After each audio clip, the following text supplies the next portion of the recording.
मेरी पत्नी लापता हो गई थी, लेकिन उस दिन एक अजीब औरत सामने आई। उसने दावा किया कि वो मेरी लापता पत्नी है। उसने हर सवाल का जवाब बिना किसी हिचकिचाहट के दिया। वो हमारे अतीत की हर बात जानती थी, यहाँ तक कि मेरे फोन की तस्वीरें, होटल के कैमरे, आईडी और पासपोर्ट से भी पता चलता है कि वो मेरी पत्नी थी। मुझे मेरी पत्नी के पैर पर एक निशान याद आया। मैंने उसकी स्कर्ट पकड़कर फाड़ दी। उसी निशान ने मेरी आखिरी उम्मीद भी तोड़ दी। मुझे लगा जैसे मैं किसी समानांतर दुनिया में आ गया हूँ, लेकिन मेरे दिल में छिपे रहस्य ने कहा कि वो मेरी पत्नी नहीं है। अधिकारी जेन ने एक आईडी रिकॉर्ड भेजा।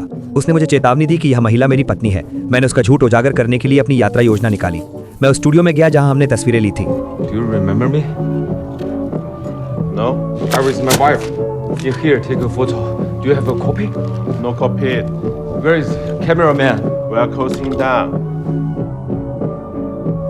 मैंने हर उस जगह की तलाशी ली जहां हमने कभी तस्वीरें खिंचवाई थी। एक भी नेगेटिव गायब था। मैं उस किताबों की दुकान पर गया जो मेरी पत्नी को बहुत पसंद थी। मुझे कैमरे में उसकी छवि मिलने की उम्मीद है, लेकिन वो महिला पहले से ही वहां थी। 你在跟踪我？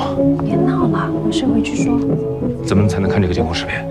那必须要警察来的。你老婆不就在这里吗？ मैंने अधिकारी जीएन को फोन किया।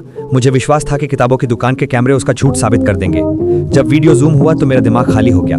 मेरी पत्नी का चेहरा उसके चेहरे से बिल्कुल मेल खाता था। मेरे विचार शून्य में चले गए। पुराना दर्द मुझे सताने लगा। मैंने अपनी दर्द निवारक दवाएं पकड़ी। उसने मेरे हाथ से बोतल छीन ली। उसने अधिकारी जेन को बताया कि मुझे लंबे समय तक गोता लगाने से मस्तिष्क क्षति हुई है। उसने कहा कि मैं एक बार रात में उठा और लगभग उसका गला घोट दिया। अधिकारी जेन ने कहा कि दवाओं के कारण मेरा दिमाग खराब हो गया है। उसने मेरी गुमशुदगी की रिपोर्ट बंद कर दी। अगले दिन मैं एक वकील के कार्यालय गया। मैंने वकील को सब कुछ बताया। उसने कहा कि एक सुनियोजित अपराध समूह मेरे पीछे हो सकता है। हम फोटो स्टूडियो लौटाए। रात भर बारिश ने कंप्यूटर खराब कर दिए थे। वकील ने देखा कि खिड़की को जबरदस्ती खोला गया था। मालिक ने कहा कि नौकरी छोड़ने वाले फोटोग्राफर ने ऐसा किया होगा। उसने मुझे उस आदमी का वर्क आईडी दिया। वकील ने उसका पता लगाने के लिए लोगों को भेजा। अगले दिन उसके संपर्क ने फोटोग्राफर को ढूंढ लिया। उसने मेरी पत्नी की तस्वीरों के लिए $2 लाख की मांग की। हम नकदी एक गोताखोरी की दुकान पर ले आए। मैंने फ्लैश ड्राइव खोला। मेरी पत्नी की तस्वीरें अंदर थी। फिर एक कर्मचारी ने मुझे पहचान लिया। Guys know her? Sorry, She ran my equate and hasn't returned. you sure?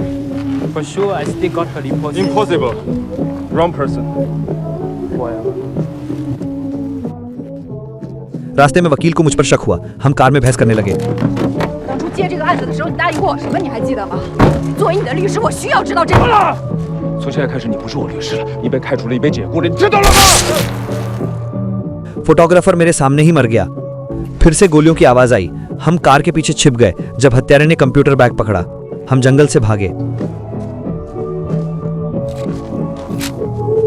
Hotel वापस आकर मैंने जाने के लिए सामान पैक किया, लेकिन वो महिला एक बार फिर सामने आ गई।